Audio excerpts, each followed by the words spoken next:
প্রধানমন্ত্রী আপনি ভালো আছেন? জি মাননীয় প্রধানমন্ত্রী, আপনাকে থ্যাংক ইউ।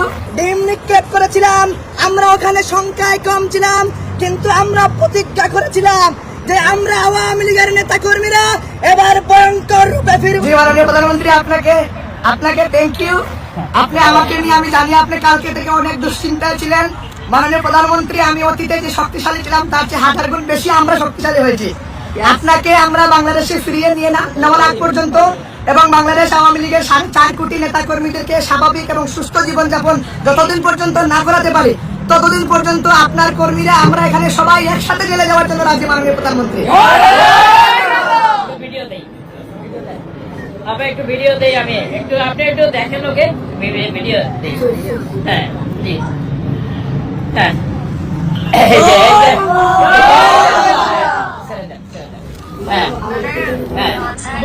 হ্যাঁ সবাই আছে এখানে, সবাই আছে।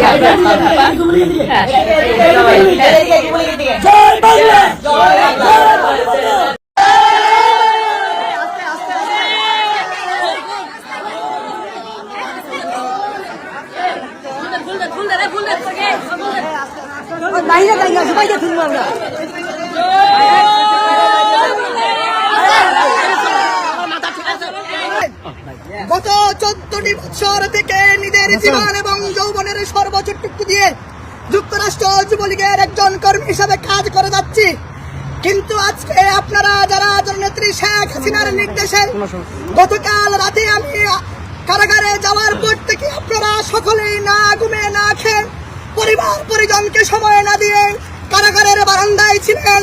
আপনাদের সবাইকে আমার ব্যক্তিগত পক্ষ থেকে, আমার প্রিয় সংগঠন যুবলীগের পক্ষ থেকে ধন্যবাদ এবং কৃতজ্ঞতা জানাই। সংগ্রামী উপস্থিতি, ইতিমধ্যে আমাদের আওয়ামী লীগের সভাপতি সাহেব বলেছেন আমরা এয়ারপোর্টে যেই ঘটনা ঘটেছিল এই ঘটনার সাথে আমার অ্যারেস্টের কোনো সম্পৃক্ততা নাই, কারণ আমরা যেখানে আপনারা দেখেছেন এয়ারপোর্টে কুলাঙ্গার আক্তারকে যেভাবে ডিম নিক্ষেপ করেছিলাম, আমরা ওখানে সংখ্যায় কম ছিলাম, কিন্তু আমরা প্রতিজ্ঞা করেছিলাম যে আমরা আওয়ামী লীগের নেতা কর্মীরা এবার ভয়ঙ্কর রূপে ফিরব। তবে আমাদের বাইক অনেক, প্রায় 200 থেকে 250 নেতা কর্মীরা হোটেলের সামনে ছিলেন। আমরা কিন্তু ওখানে সংখ্যায় কম থাকলেও এখানে একক মিজান চৌধুরীর কৃতিত্ব নয়, পুরো কৃতিত্ব যুক্তরাষ্ট্র আওয়ামী লীগ, যুবলীগ, ছাত্রলীগ আপনাদের সাথে। আমরা পরিশেষে একটা কথা বলতে চাই, যতদিন পর্যন্ত রাষ্ট্রনায়ক শেখ হাসিনাকে বাংলার মাটিতে ফিরিয়ে না নিব ততদিন পর্যন্ত যুক্তরাষ্ট্র আওয়ামী লীগের নেতা কর্মীরা যদি আমরা সবাই একসাথে জেলে যেতে হয় তাতেও আমরা রাজি আছি।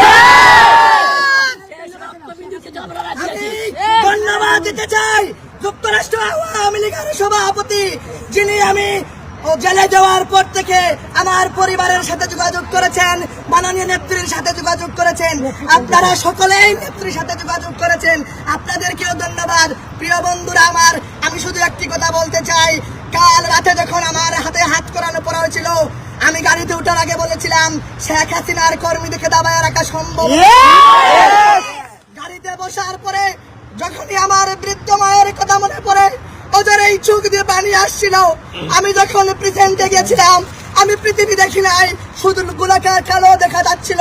আমি আর শুধু আমার বৃদ্ধ মায়ের কথা বলে চিন্তা করেছিলাম আমার অসুস্থ মা তারা বেশি অসুস্থ হয়ে পড়বেন, কিন্তু প্রিয় নেতৃবৃন্দ যখনই প্রেজেন্টে জেল হাজতে বসার পরে আমার বাংলাদেশের 2.5 লক্ষ কারাবন্দী আওয়ামী লীগের নেতা কর্মীর কথা মনে পড়েছে, তখনই আমাকে মনে হয়েছে আমাকে যদি আরো 2-3 মাস জেল কাটতে হয় আমি আবার দলের জন্য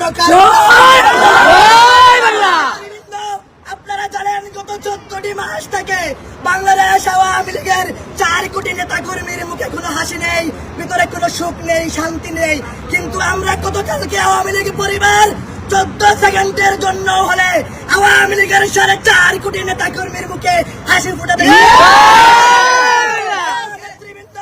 আপনারা জানেন যখনই আমাদের তৃণমূলের নেতা কর্মীরা খুশি হয়েছিল সাথে সাথে আমাকে ওরা প্ল্যান করে গ্রেফতার করার পরে অনেকেই আপনার সেই হাসি মুখ চলে গেছিল, কিন্তু মাননীয় নেত্রী পরিষ্কার আওয়ামী লীগের নেতৃত্বদেরকে ঘোষণা দিয়ে নির্দেশ দিয়েছিলেন যে আমাদের কর্মী মিজানকে ছাড় করে নিয়ে আসতে হবে। আমি গোটা আওয়ামী লীগ পরিবারের পক্ষ থেকে গণতন্ত্রের মানুষ কন্যা বঙ্গবন্ধুর কন্যা শেখ হাসিনাকে ধন্যবাদ কৃতজ্ঞতা জানাতে চাই।